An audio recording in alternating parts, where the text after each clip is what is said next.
The valley had been quiet for 3 days, and that was never a good sign. The merchants who traveled the northern trade route knew this well. When the great worms fell silent, it meant something was wrong in the mountains. The caravans that normally moved through the passes twice a month had stopped coming. The last group of travelers who made it through spoke of a dragon blocking the main pass, refusing to move, refusing to let anyone through. She simply sat there, coiled around something, her massive body creating a wall of scales and muscle that no human dared approach.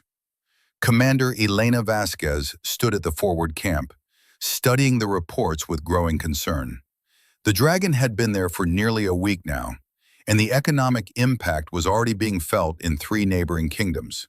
Goods weren't moving, families were separated, and tensions were rising. But what troubled her most was the description of the dragon herself. Witnesses said she looked ill, her scales dull, her movements sluggish. More than that, they said she seemed distressed, her great body shaking at times as if in grief. "We need someone who understands them," Elena said to her lieutenant. "Not someone to fight her, someone to talk to her." That was how Daniel Wright found himself being summoned from the university 300 miles away. He had spent 15 years studying dragon behavior, language, and culture. He had published papers on dragon social structures, their complex communication systems, and their surprising emotional depth. But he had never actually spoken to a dragon. His work was all observation, all theory. Now, standing in the command tent with Elena, he felt the weight of expectation pressing down on him. "What do we know about her specifically?" Daniel asked, studying the sketches and descriptions scattered across the table. "Female, approximately 200 years old based on her size. No territorial markings we recognize. She appeared 6 days ago and hasn't moved since. She's wrapped around something, protecting it, but we can't tell what.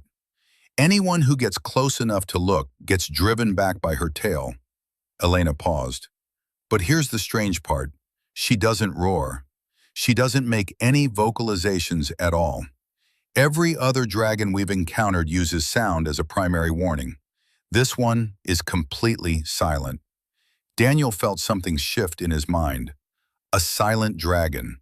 That was unusual. Dragons were notoriously loud creatures. Their voices could carry for miles, could shake the ground, could make the air itself vibrate with power.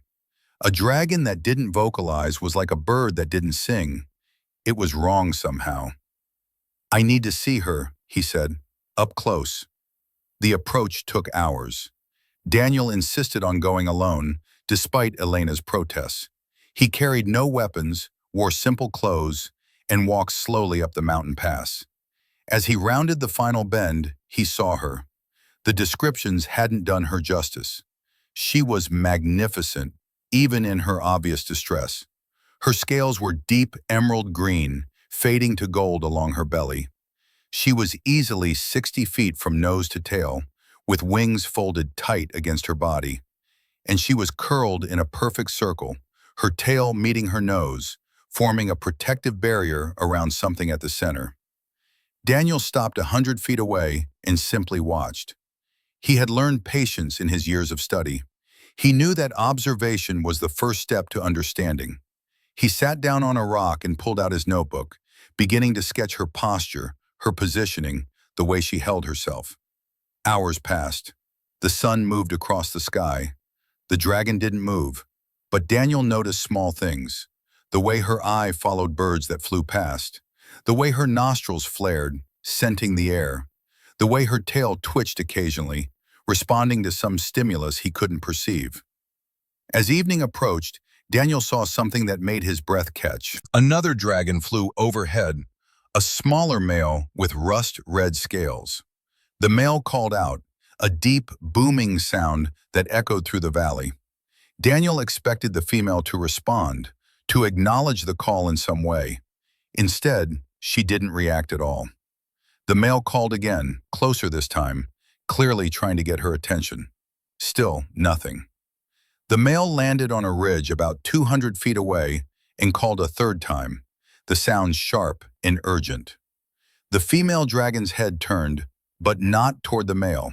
She had seen him visually, responding to the movement, but the sound itself had meant nothing to her. Daniel's mind raced. Could it be? Was she deaf? It would explain the silence, the lack of vocalization. Dragons called to each other constantly, their voices part of their identity. A deaf dragon wouldn't learn to vocalize properly, wouldn't engage in the complex acoustic communication that other dragons took for granted. The male dragon called several more times, each call more frustrated than the last. Finally, he flew away, clearly confused by the lack of response. Daniel watched the female dragon's body language shift as the male departed. Her head lowered, her tail curled tighter. If he didn't know better, he would say she looked sad, lonely, isolated. Daniel made his decision. He stood slowly, making sure his movements were visible, and began to walk closer. He stopped every 20 feet, giving her time to process his approach. When he was 50 feet away, her head swung toward him, her eyes focusing with sudden intensity. He froze. Her mouth opened slightly, revealing teeth the size of his forearm. But no sound came out. She was warning him, threatening him, but silently. He raised his hands slowly, palms out, the universal gesture of peace. Then he did something that might have seemed crazy to anyone watching. He began to move his hands in deliberate patterns. He didn't know dragon sign language, didn't know if such a thing even existed, but he knew human sign language, had learned it years ago for reasons he could barely remember now. And he knew that deaf creatures, whether human or animal, responded to visual communication. He signed simple words: friend, no harm, help. Over and over he repeated the signs, his movements slow and clear. The dragon watched him with an intensity that was almost painful. Her eyes tracked every movement of his hands. Slowly, so slowly he almost missed it, her aggressive posture softened. Her mouth closed, her tail relaxed slightly. She was paying attention. Daniel sat down, cross-legged, at the 50-foot mark. He kept signing. I see you. I understand. You are alone. He didn't know if she could understand the specific words, but communication was more than just vocabulary. It was about intention, about the desire to connect. He signed for an hour, until the sun began to set and the shadows grew long across the valley. Then he stood, bowed slightly to her, and walked away. That night, back at camp, he explained his theory to Elena. She's deaf. I'm almost certain of it. That's why she doesn't vocalize, why she didn't respond to the other dragon. She's been living in a world of silence, unable to communicate with her own kind in their primary language. But what is she protecting? Elena asked. And why here? Why now? I don't know yet, Daniel admitted, but I'm going to find out. I'm going back tomorrow, and the day after that, and the day after that. I'm going to learn to talk to her. Over the next 3 days, Daniel established a routine. He would arrive at dawn, sit at his spot 50 feet away, and sign to her. He began to create a vocabulary, combining elements of human sign language with gestures he thought might be more intuitive to a dragon. He signed about the weather, about the birds flying past, about the mountain around them. He signed about himself, about his studies, about his desire to understand. And slowly, incredibly, she began to respond. At first, it was just small movements, a tilt of her head to indicate interest, a blink that seemed like acknowledgement. But on the 4th day, she moved her wing. It was a deliberate motion, folding it inward toward her body in a gesture that mirrored one of his signs. She was trying to communicate back. Daniel's heart pounded. This was it. This was the breakthrough he had been hoping for. He signed more eagerly now, and she responded with more movements. Her tail, her wings, her head, all became part of her vocabulary. They were creating a language together, building a bridge across the gap between species, between human and dragon. On the 5th day, she surprised him. When he arrived, she had shifted her position slightly, Not much, but enough that he could see what she had been protecting so fiercely. Eggs. 3 of them, each the size of a large barrel, nestled in a carefully arranged bed of grass in soft earth. Daniel understood immediately. She was a mother, alone and terrified, trying to protect her young in a world where she couldn't hear danger approaching. She couldn't hear the warnings of other dragons, couldn't hear the sounds of predators or threats. She had chosen this spot because she could see the entire valley from here, could watch for visual threats even if she couldn't hear them. Daniel signed slowly, pointing to the eggs, then bringing his hands to his chest over his heart. He was trying to convey understanding, empathy, protection. The dragon watched him intently, then did something remarkable. She touched one of the eggs gently with her snout, then looked back at him and mimicked his gesture, bringing one clawed hand to her chest. She understood.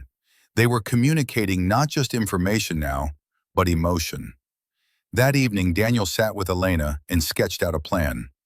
She's not blocking the pass out of aggression or territory. She's afraid. She's vulnerable. She needs to keep her eggs safe. But she's isolated because she can't communicate with other dragons. They probably see her as strange, as broken somehow. She's been rejected by her own kind. "Can you convince her to move?" Elena asked. "We need the pass open, but I won't use force against a mother protecting her young." "I think so," Daniel said, "but not by asking her to leave, by giving her something better, a safer place, with people who can help her, who can communicate with her." He paused. "I need supplies, mirrors, flags, anything that can create visual signals, and I need time." Over the next week, Daniel worked harder than he had ever worked in his life. He studied everything he could find about dragon nesting behavior, about egg incubation, about the needs of dragon mothers. He learned that dragon eggs needed warmth, needed to be turned regularly, needed a specific environment to develop properly. He also learned that dragon mothers typically had help from their mates or from other females in their family groups. This dragon had none of that. She was doing everything alone, and the stress was clearly affecting her. Daniel began bringing her food. Dragons were carnivorous, and he arranged for hunters to provide fresh meat that he would leave at the edge of her territory. At first, she ignored it, too suspicious to accept anything from a human. But hunger eventually won out, and he watched as she carefully moved away from her eggs, just long enough to eat, before returning to her protective position. Each time she ate, he signed to her, reinforcing the connection between his presence and safety, between humans and help. He also began teaching her a more extensive vocabulary. He brought objects with him, teaching her the signs for different things: rock, tree, water, sky. She learned quickly, her intelligence obvious in the way she grasped new concepts, and even began combining signs to create simple phrases. When she wanted more food, she would sign meat and please, a combination Daniel had taught her. When she was concerned about her eggs, she would sign eggs and safe, then look at him questioningly, seeking reassurance. But the most important breakthrough came on the 12th day. Daniel had been working on a way to sign emotions, abstract concepts that were harder to represent. He signed fear by making himself small, trembling. He signed sadness by tracing tears down his cheeks. And then he signed alone, standing with his arms wrapped around himself, isolated. The dragon's reaction was immediate and visceral. Her whole body seemed to sag. She signed back, repeating alone over and over, her movements becoming more agitated. Then she did something that stunned him. She wept. Dragons didn't cry like humans did. They had no tears. But Daniel could see the emotion in every line of her body, in the way she curled around her eggs, in the shaking of her wings. She was grieving, mourning the isolation she had lived with for so long. No one had understood her. No one had tried to speak her language until now. She had been surrounded by other dragons all her life, but had been utterly, completely alone. Daniel moved closer than he had ever dared before. He walked up to within 10 feet of her, his heart pounding, and he signed, "Not alone. Not anymore. I am here. We are here." He gestured to include the camp below, the humans who had been watching this entire interaction with growing fascination and respect. "We see you. We understand. You are not alone." The dragon looked at him for a long moment, then slowly extended her wing, creating a shelter, an invitation. Daniel stepped under it, into the shadow of her protection, and placed his hand on her scales. They were warm, humming with life. He could feel her breathing, feel the strength in her, and he could feel her relax, just slightly, as if a burden she had carried for centuries was finally being shared. From that moment, everything changed. The dragon, whom Daniel had begun calling Jade for her beautiful green scales, began to trust not just him, but the other humans who came to help. Elena arranged for a team of people, carefully selected and trained by Daniel in the basics of the sign language he and Jade had developed. They brought supplies, created a schedule for providing food and water, and most importantly, offered companionship. Jade was never alone anymore. There was always someone there, someone who could talk to her, who could see her as more than just a dangerous beast. Daniel worked with the royal naturalists from 3 kingdoms to find a better location for Jade and her soon-to-hatch young. They found a valley 2 days' flight to the west, sheltered and warm, with caves that would be perfect for a dragon nursery. More than that, it was near a human settlement, a town that agreed to establish a relationship with Jade. They would provide food and protection, and in return, she would protect them from other threats. It was a partnership built on the foundation of communication and mutual respect. The hard part was convincing Jade to move. Her eggs were close to hatching, and she was understandably reluctant to relocate them. But Daniel spent days explaining the plan, showing her drawings of the new valley, describing how it would be safer, easier, better for her babies. He brought other humans who signed to her, letting her see that she would have a community, not just one person. Slowly, she began to agree. The move itself was a marvel of cooperation. Jade carefully carried 1 egg at a time in her mouth, flying the distance while groups of humans traveled below, ready to assist if needed. It took 3 days to relocate everything, and by the end, Jade was exhausted but visibly relieved. The new valley was everything Daniel had promised and more. The eggs hatched 3 weeks after the move. Daniel was there for the first one, watching as the shell cracked and a small snout pushed through. Baby dragons were born with their eyes open, already alert and aware. As the first hatchling emerged, wet and wobbly, Daniel felt a surge of emotion. This was new life, a new beginning, and he had been part of making it possible. Jade immediately began cleaning her baby, her movements gentle despite her size. The hatchling made small chirping sounds, the natural vocalizations of a young dragon. Jade couldn't hear them, but she could feel the vibrations against her scales, and that seemed to comfort her. The second egg hatched later that day, and the third the following morning. 3 healthy dragon young, each about the size of a large dog, each hungry and curious and full of life. Daniel watched as Jade cared for them, and he noticed something interesting. The babies quickly learned that their mother didn't respond to sound. They began to use more visual signals, touching her with their snouts, moving into her line of sight when they wanted attention. They were adapting to her deafness naturally, without any confusion or frustration. To them, she was simply mother, and her way of communicating was normal. But Daniel knew the babies would eventually need to interact with other dragons, would need to learn the full range of dragon communication, including vocalizations. He discussed this with Jade, explaining the problem as best he could. She understood, and while he could see the sadness in her eyes, she also showed determination. She wanted her children to have everything she hadn't had, including the ability to fully integrate with dragon society. The solution came from an unexpected source. A young dragon named Ember barely 50 years old, heard about Jade and her unique situation from the rust-red male who had tried to communicate with her weeks earlier. Ember was curious and compassionate, two traits that weren't always common in dragons. She flew to the valley and approached cautiously, knowing that Jade might be defensive. But Daniel was there, and he signed to Jade, explaining that Ember wanted to help, wanted to teach the young ones. Jade was suspicious at first, but Ember proved herself patient. She learned the sign language from Daniel, proving that dragons could adapt to visual communication when motivated. More than that, she and Jade developed a friendship, something Jade had never experienced with another dragon. Ember would spend hours in the valley, playing with the hatchlings, teaching them to fly and hunt, and most importantly, teaching them to vocalize properly. The babies learned to be bilingual in a sense, speaking both with their voices, like other dragons, and with their bodies and movements, like their mother. The town near the valley embraced their new dragon neighbors.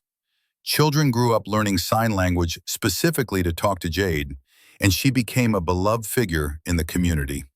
She would fly over the town regularly, not as a threat, but as a protector. When a forest fire threatened the area, she helped create fire breaks with her tail and wings. When a harsh winter brought food shortages, she hunted and shared her kills with the townspeople. The relationship between humans and dragons in that region became a model for other communities, showing what was possible when different species made the effort to understand each other. Daniel stayed in the area for 2 years, documenting everything and writing what would become the definitive text on dragon communication. But more than that, he became part of Jade's family. The hatchlings, named Ash, Copper, and Dawn by the townspeople, saw him as a strange but beloved uncle figure. They would bounce around him excitedly whenever he visited, signing and chirping simultaneously, showing off their bilingual skills. Jade herself seemed happier than Daniel had thought possible for a creature who had spent so much of her life in isolation. She had found her place, her community, her voice. Other dragons began to visit the valley, curious about the deaf dragon who lived with humans. Some were judgmental, seeing her deafness as a weakness. But others, especially those who had felt like outsiders in dragon society for various reasons, found acceptance and understanding. A dragon with a damaged wing, unable to fly long distances, came to stay for a season. An elderly dragon, too old to defend a large territory, found refuge. Jade's Valley became known as a place of sanctuary, where differences were not just tolerated, but celebrated. The language that Daniel and Jade created together also evolved. Dragons from other regions learned it and brought it back to their own territories. Deaf dragons, who had previously lived in complete isolation, now had a way to communicate. Human settlements across multiple kingdoms began teaching the sign language to their children, creating a generation that could speak to dragons without words. The impact spread far beyond one valley, one dragon, one human who decided to pay attention to something others had missed. But perhaps the most profound change was in how both humans and dragons viewed each other. Humans had always seen dragons as either threats or resources, powerful but ultimately alien creatures that couldn't truly be understood. Dragons had seen humans as insignificant, short-lived beings not worth much consideration. The relationship between Daniel and Jade shattered both those assumptions. It proved that with patience, creativity, and genuine desire to connect, even the most unlikely friendships could form. Even the deepest silences could be bridged. Years later, when Daniel was much older and Jade's children had children of their own, he would return to the valley. Jade was still there, still strong, still beautiful. She saw him coming from far away and flew to meet him, something she rarely did anymore. She landed gently in front of him, and they stood together in comfortable silence for a moment. Then she signed, using the language they had created together all those years ago. "Friend, thank you, not alone." Daniel signed back, his hands older now but still sure in their movements. "Never alone. Family. Always." Around them, young dragons played with human children, a sight that would have been unthinkable a generation before. They chased each other through the grass, communicating in a mix of vocalizations and signs, their laughter and chirps filling the air. Some of the children were deaf themselves, drawn to this place where their way of communicating was not just accepted, but was the bridge between species. They had a special bond with Jade, understanding on a personal level what she had overcome, what she had achieved. One little girl, no more than 7, approached Jade fearlessly and signed a question. "Will you teach me to be brave like you?" Jade lowered her great head to the child's level, her eyes soft with affection. She signed back carefully, making sure each gesture was clear. "You already brave. You speak without sound. You understand silence is not empty. Silence can be full of meaning, full of connection. That is wisdom many never learn." The child beamed and hugged Jade's snout, her small arms barely reaching around it. Jade rumbled, a vibration that traveled through her body rather than a sound in the air. She had learned to do this as a way of expressing contentment, a feeling that humans and dragons alike could perceive through touch. Daniel watched the interaction and felt a profound sense of peace. This was what he had hoped for, what he had worked toward. Not just communication, but genuine understanding and love between species. Elena visited that day too, her hair now streaked with gray, her uniform decorated with honors earned over years of service. She stood beside Daniel, watching the scene in the valley. "Do you remember that first day?" she asked. "When we had no idea what was happening, when everyone wanted to drive her away or worse?"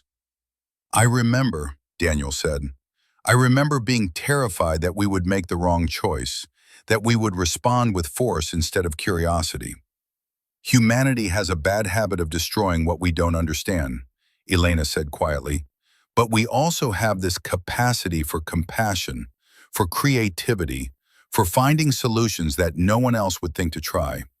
You saw a deaf dragon, and instead of seeing a problem, you saw a person who needed help. That made all the difference." Daniel shook his head. "It wasn't just me, it was you, choosing not to attack. It was the townspeople, choosing to welcome her instead of fear her. It was Jade herself, choosing to trust despite having every reason not to. And it was all the people who learned the language, who spread it, who believed that connection was possible."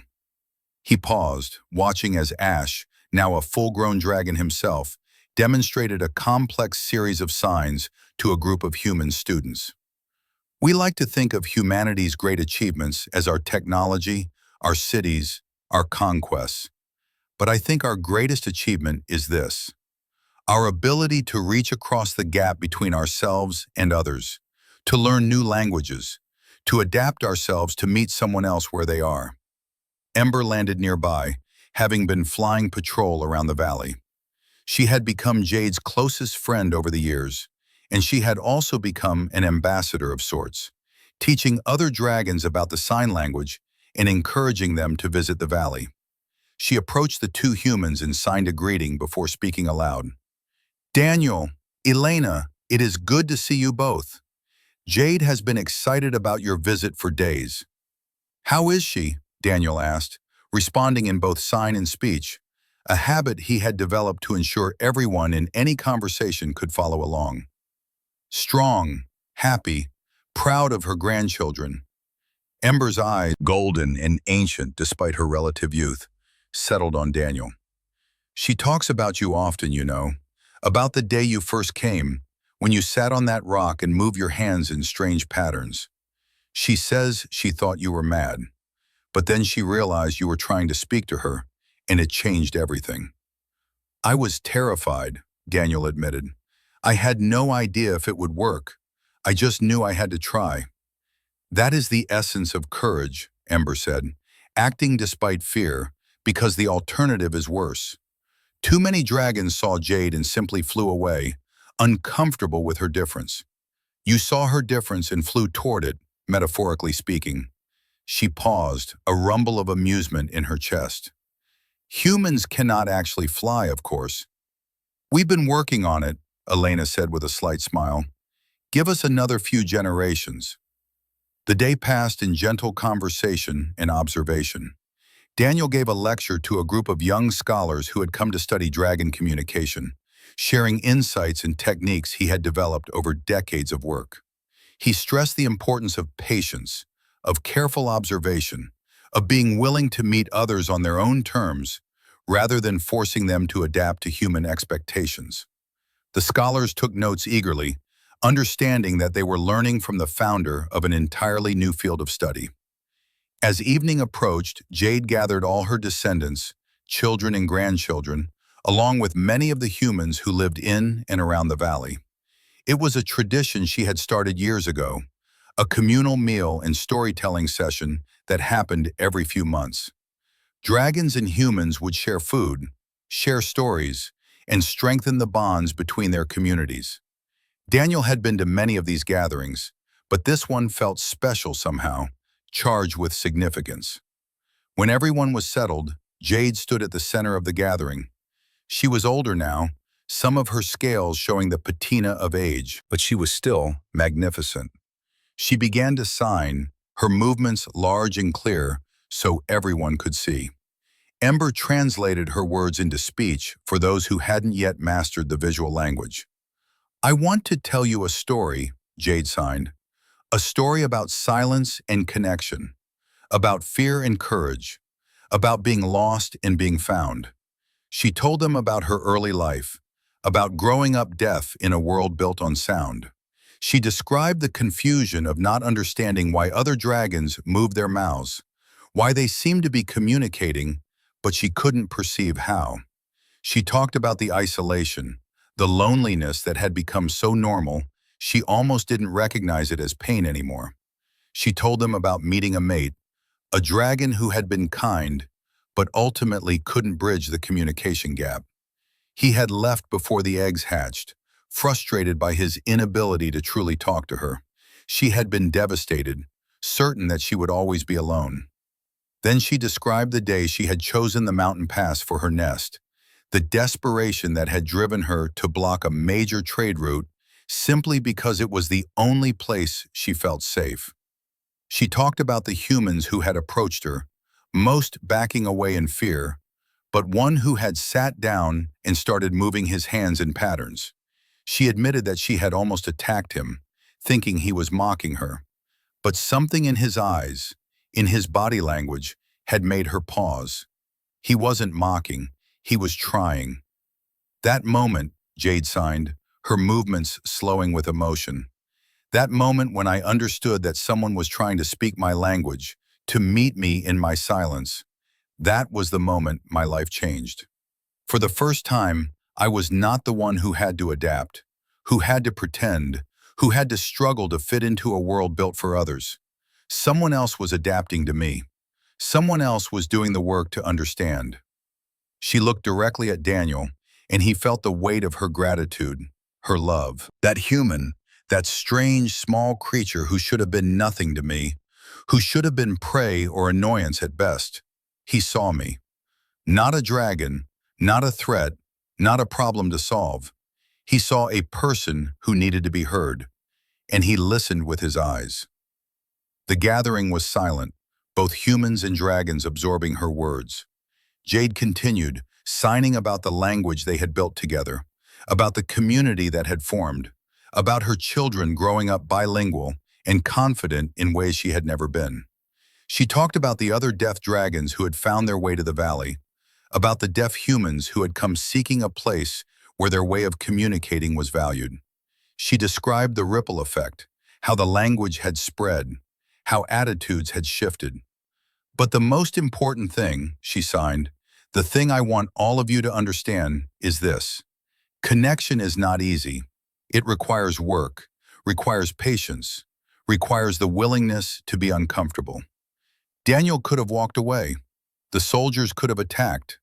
The townspeople could have refused to accept a dragon in their midst. At every step, someone could have chosen the easy path, the safe path, the path that did not require change. But they did not. Humans, again and again, chose the harder path. They chose to try. She paused, then signed something that made several of the humans in the audience tear up. I was taught by my own kind that my deafness made me broken, made me less. But humans taught me that different is not broken. They taught me that accommodation is not weakness, but strength. They taught me that a society that cannot adapt to include all its members is the broken thing, not the individuals who differ from the norm. That is a gift beyond measure. Ember, translating, had to stop several times to compose herself. When Jade finished her story, there was a moment of profound silence.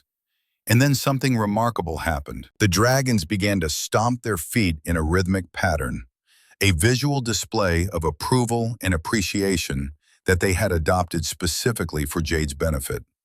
The humans applauded, the sound of their clapping mixing with the vibrations of dragon feet striking the earth. And Jade, the deaf dragon mother who had once wept alone on a mountain pass, stood surrounded by family and friends, by two species who had learned to speak the same language. Later, as the stars came out and the gathering began to disperse, Daniel sat with Jade one last time. He was getting old, and he didn't know how many more visits he would be able to make. Dragons live for thousands of years, but humans were brief flames, burning bright and then gone. He wanted to say something profound, something that would capture everything he felt, but the words wouldn't come. Instead, he simply signed, "Thank you for trusting me." Jade touched his shoulder gently with one claw, a gesture of affection they had developed years ago. She signed back, "Thank you for seeing me. Thank you for teaching the world that silence is not absence. Silence can be presence, can be communication, can be connection." She paused, then added, "You gave me a voice, but more than that, you gave me a family. You gave me a world." Daniel felt tears on his cheeks, and he didn't wipe them away.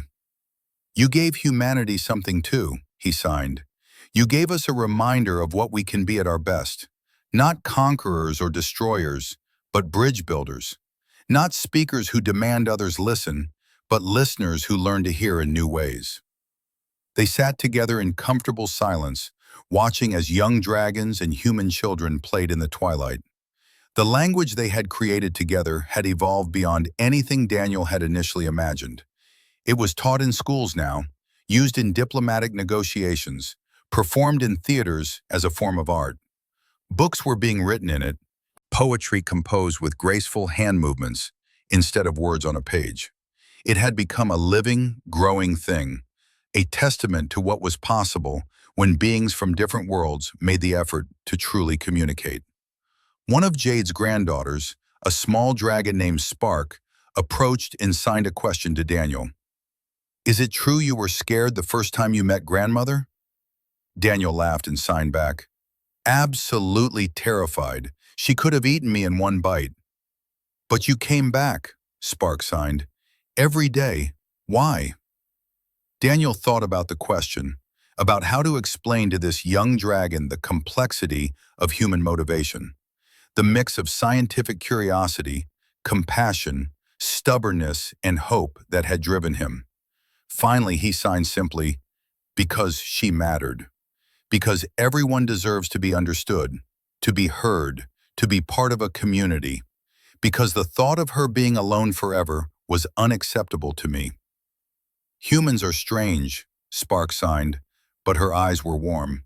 "But good strange." "Dragons are strange too," Daniel signed back, "but also good strange. Maybe strange is just another word for different, and different is what makes the world interesting."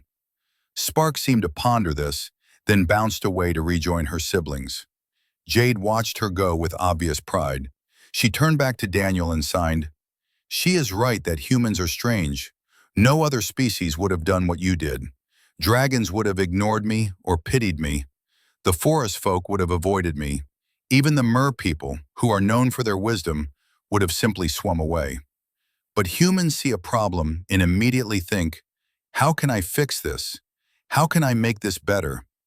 It is simultaneously your greatest strength and your greatest danger." "I know," Daniel signed. "We've done terrible things with that impulse. Fixed problems that weren't problems, helped in ways that harmed. That's why stories like yours are so important. They remind us to ask first, to listen, to make sure our help is actually wanted and needed. You asked, Jade signed, not with words at first, but with your actions. You asked if I wanted connection, and when I said yes, you provided it. That is the right way. She stretched her wings, a sign she was getting tired. I should rest. But come back soon, Daniel. Come back as many times as you can. I will, he promised. As long as I'm able, I will come back. As Daniel made his way back to the town that night, escorted by Copper, one of Jade's sons, who had taken a particular liking to humans, he reflected on the journey that had brought him here. He had started as an academic, someone who studied dragons from a distance, who wrote papers about them as if they were subjects rather than people. Meeting Jade had changed him fundamentally. She had taught him that true understanding required more than observation. It required participation, vulnerability, risk. It required being willing to be changed by the act of knowing someone else. The world had changed too. The success of the Valley had inspired similar projects across the continent. Humans and dragons were working together in ways that would have seemed impossible a generation ago. Dragon strength and flight, combined with human ingenuity and toolmaking, had led to incredible advances.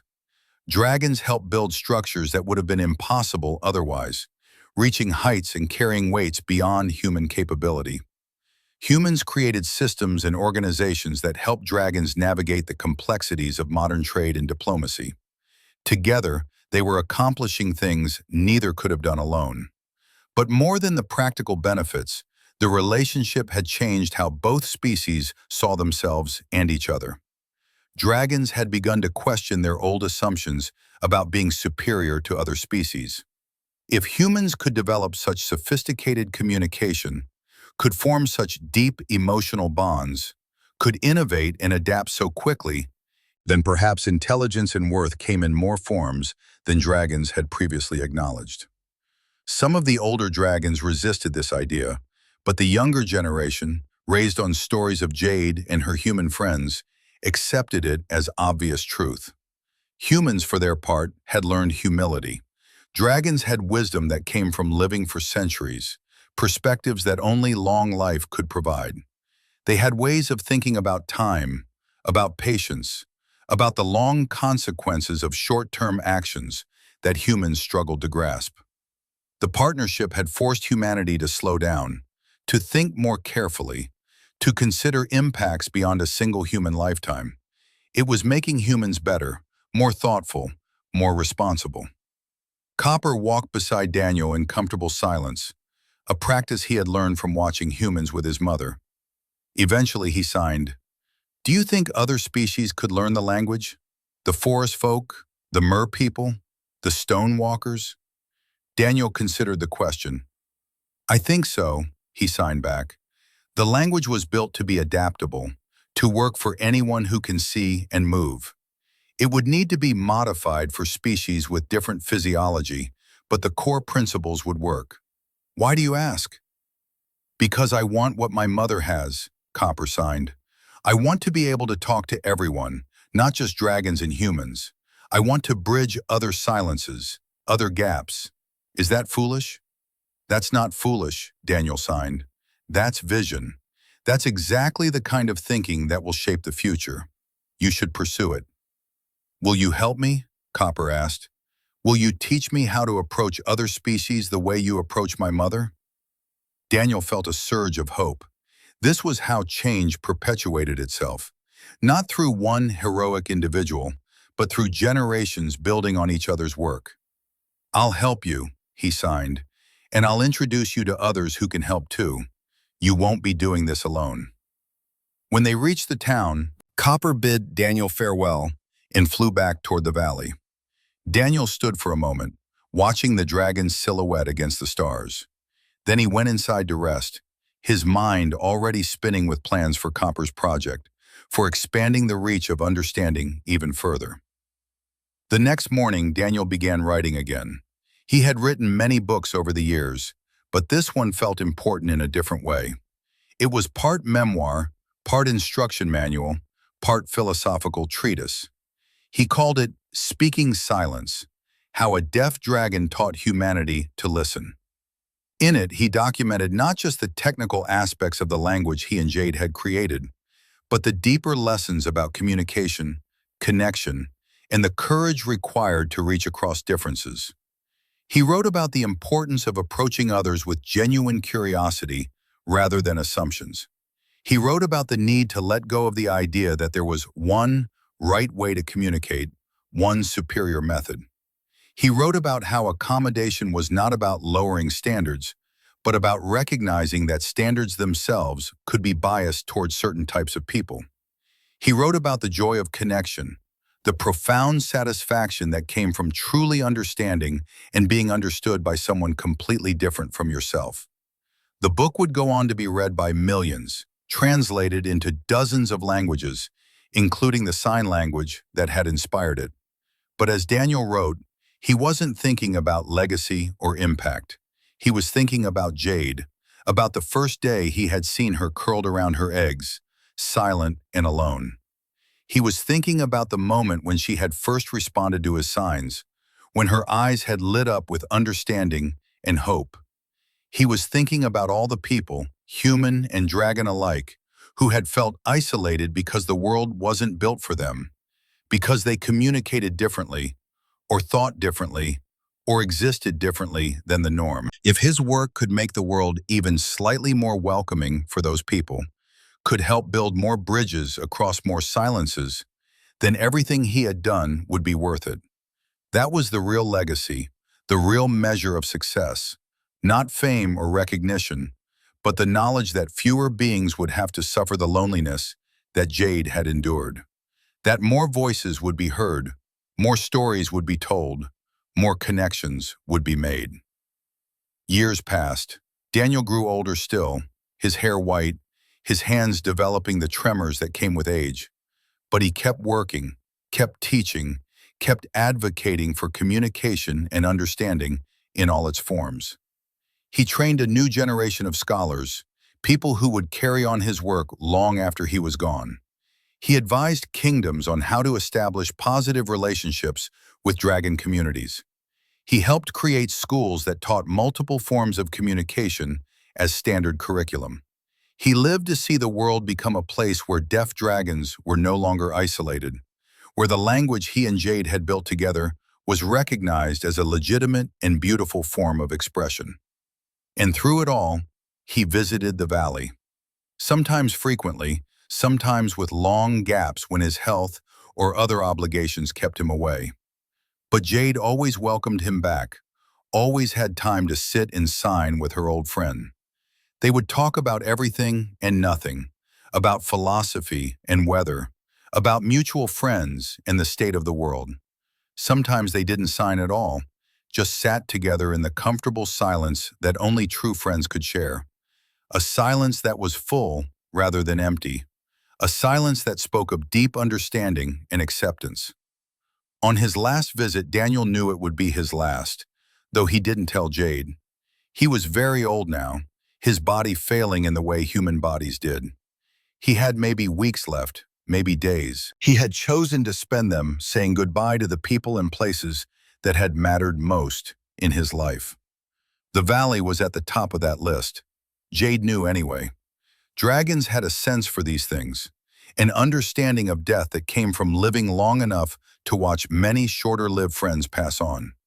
She didn't mention it directly, but her signs carried an extra weight, an extra tenderness. They talked about the early days, reminiscing about mistakes and breakthroughs, about moments of frustration and triumph. "Do you have regrets?" Jade signed at one point. Daniel thought about the question seriously. He had given up a conventional career, had never married, had poured his entire life into this work. Some might see that as sacrifice, as things lost, but he didn't. "No regrets," he signed. "This work, this friendship, this life, it has been exactly what I needed it to be." "What about you? Do you regret anything?" "I regret the years I spent believing I was broken," Jade signed. "I regret not having the language to tell my mate how much I cared for him, even if he couldn't understand. I regret that so many deaf dragons lived and died before you came, before the language existed, spending their whole lives isolated. She paused, her signs becoming more emphatic. But I do not regret meeting you. I do not regret the choice to trust, to try, to believe that connection was possible. Everything good in my life came from that choice. Everything good in my life came from the same choice, Daniel signed.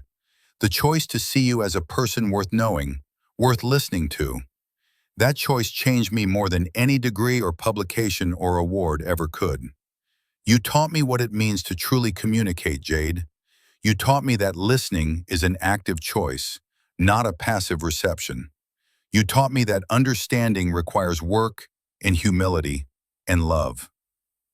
They sat together as the sun set, painting the valley in shades of gold and crimson. Daniel felt at peace, ready for whatever came next. He had lived a good life, a meaningful life. He had made a difference, had left the world better than he found it. That was all anyone could really hope for. The humans will remember you, Jade signed. They will tell stories about the scholar who learned to speak with dragons. But dragons will remember you too. We will tell our hatchlings about Daniel, about the human who saw a deaf dragon and decided she was worth the effort. We will tell them about the language born from kindness, about the bridges built from patience. Your name will be part of dragon history now, part of our collective memory. You will live on in our stories for thousands of years. Daniel smiled through his tears. And you will live on in human stories. The dragon mother who trusted when she had no reason to trust. The dragon who taught humanity that different is not broken. The dragon who built a family from two species and showed us what love really means. Your story will inspire people for generations, Jade. Long after I'm gone, long after everyone who knew me personally is gone, your story will still be changing hearts and minds. As darkness fell, Jade's family began to gather. Her children, her grandchildren, her great-grandchildren, all coming to say goodbye to the human who had been part of their lives for so long. Ember was there too, and many of the townspeople and scholars from across the continent who had learned from Daniel. They filled the valley with their presence, two species mingling naturally, conversing in a language that hadn't existed before one human had decided to sit on a rock and move his hands in patterns. Daniel greeted each one, sharing memories, offering encouragement, expressing his love and gratitude. He was exhausted by the time everyone had spoken with him, but it was a good exhaustion, the tiredness that came from a life fully lived and properly concluded. Jade created a shelter for him with her wing, and he leaned against her warm scales, feeling her breathing, feeling the life that thrummed through her ancient body. I need to tell you something, Jade signed, her movements small now so only he could see. Something I have never told anyone. Tell me, Daniel signed back. That day on the mountain, when you first came, I was planning to die after my eggs hatched. I was going to make sure my babies emerged safely, and then I was going to fly into the high peaks and let the cold take me. I could not imagine living another century in silence, in loneliness. I was so tired, Daniel, so very tired of being alone. Daniel felt his heart break for the dragon he had come to love. But you didn't, he signed. You're still here. Because you came, Jade signed. Because you showed me that I did not have to be alone. Because you gave me a reason to live. You saved my life, Daniel. Not from physical danger, but from despair. I need you to know that. I need you to understand that everything that came after, all the good things, all the joy, all the connections, they exist because you chose to see me. You chose to care. That was a gift beyond measure. You saved me too, Daniel signed. I was lost in my own way, going through the motions of life without really living. You gave me purpose, gave me meaning. You showed me what it means to truly connect with another being. We saved each other, Jade. That's what friends do. They held that moment, that shared understanding, letting it settle between them. Around them, the valley continued its life. Dragons flew overhead, humans tended fires, children of both species played together in the distance. This was the world they had built together, a world where silence was understood, where difference was celebrated, where love crossed boundaries that had once seemed insurmountable. Daniel closed his eyes, feeling the warmth of Jade's scales, hearing the sounds of life and community all around him. He thought about all the silences he had heard in his life, all the gaps he had helped bridge. He thought about the language that would outlive him, that would continue to connect beings across species and across differences for centuries to come. He thought about Jade, strong and beautiful and whole, surrounded by family and love, living a life she had once thought impossible. He thought about humanity, about the capacity his species had to destroy, but also to heal, to harm, but also to help, to divide, but also to unite. He had dedicated his life to bringing out the best in humanity, to showing what people could accomplish when they chose compassion over fear, when they chose understanding over judgment. And it had worked. Not perfectly, not everywhere, but enough. Enough to matter, enough to make the world a little bit better. As he drifted toward sleep, toward the end that he knew was coming soon, Daniel signed one last time. His hands were shaky now, but Jade understood the message clearly. Thank you for letting me know you. Thank you for teaching me your language. Thank you for being my friend. I love you, Jade. Jade's response was gentle, her signs filled with all the emotion that dragons rarely showed. I love you too, Daniel. You will be remembered. You will be honored. You will be missed. But most of all, you will be loved. Always. The next morning, Daniel did not wake. He passed peacefully in the night, sheltered by the wing of a dragon, surrounded by the community he had helped create. The grief was profound, touching both human and dragon hearts. But mixed with the sorrow was gratitude and pride and a determination to continue the work he had started. His funeral was attended by thousands, with dragons and humans standing side by side, signing and speaking their farewells to a man who had changed their world. Jade spoke at the service, her signs translated by Ember. She told the story of their first meeting, of the human who had sat on a rock and refused to give up on a dragon everyone else had written off. She talked about the language they had built, the bridges they had crossed, the love they had shared. And she made a promise, signed so everyone could see, witnessed by all who had gathered. Daniel's work will continue, the language will spread, more silences will be filled with connection, more beings will find their voices, will find their communities. This I swear, on the memory of my friend, on the love I bear for the human who saved my life. His legacy will be eternal. And it was.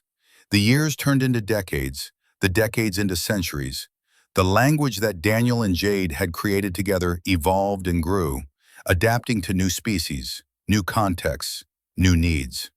It became a fundamental part of education across multiple kingdoms and territories. Deaf individuals of all species had access to communities and opportunities that had once been denied to them. The relationship between humans and dragons deepened, becoming a model for interspecies cooperation and friendship. Jade lived on, as dragons do, watching generations of humans come and go. She told Daniel's story to all who would listen, keeping his memory alive, ensuring that his contributions were never forgotten.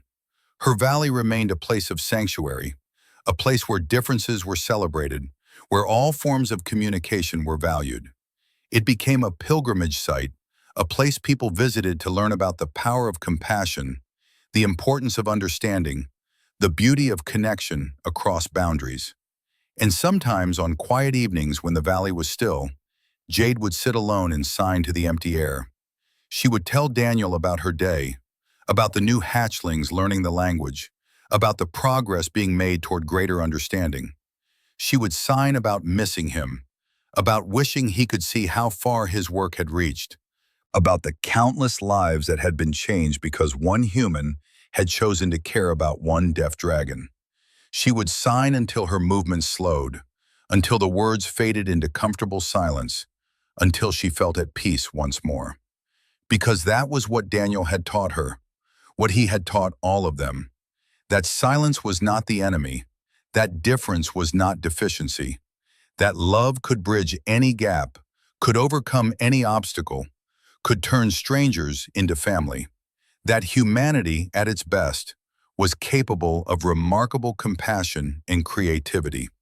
That a single choice to care, to try, to reach across the void could change everything. That was the legacy of Daniel Wright and Jade, the deaf dragon mother. Not just a language, not just a story, but a truth that resonated across species and across time. The truth that we are all worthy of being heard, of being understood, of being loved exactly as we are, and that when we choose to listen, truly listen, we open ourselves to connections we never imagined possible, to friendships that transcend every boundary, to a world where no one has to be alone in their silence ever again.